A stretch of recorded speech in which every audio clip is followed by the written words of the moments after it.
at sana'y mamulat. Silang mga tamad na hindi marunong mag-unat, magbanat ng buto pagkusay nakaupo, at kapalaran ay inaasa lamang sa loto. Marami ng Pilipino ang dumadaing sa hirap, ang pangarap daw ay di nila mahanap. Paano mahahanap kung di marunong magsikap? At sa telebisyon ay lagi kang nakatapat, para kang sihuan tamad, nag-aantay na malaglag ang bunga ng bayabas habang nakahiga sa lapag. Subukan mo na akyatin ang puno upang malasap. Pag iyong pinaghirapan ay tunay na masarap. Di naman sa nakikialam ako sa buhay mo, baka sakali lang na baka pwede pang magbago. Tumayo ka dyan sa kama at subukan mong maligo. Umalis ka dyan sa kanto, maghanap ka ng trabaho.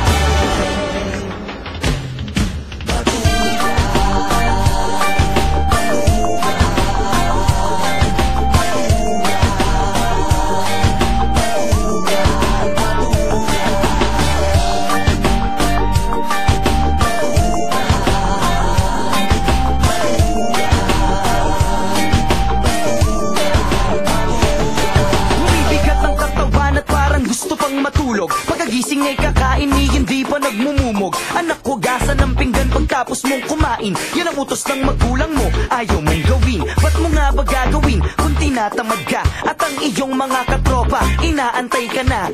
Ang baga na ng 20, pambili ng isang bote.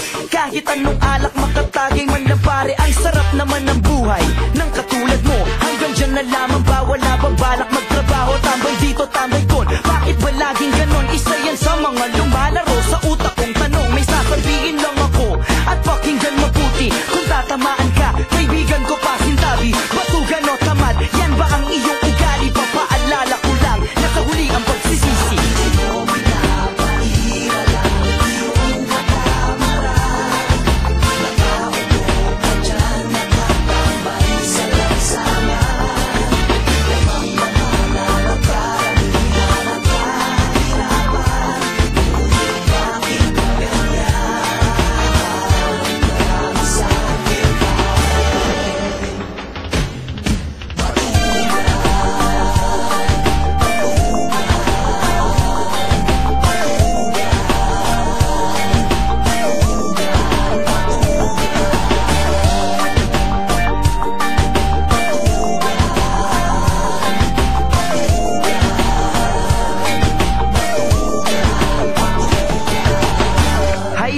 Ang sarap naman ng buhay ng katulad mo. Pagkagising mo, kakain ka, tapos tatambay ka sa kanto. Bibili ka ng sigarilyo at sisindihan mo. Sabay bigla kang uupo, hihimasin mo pa yung tiyan mo.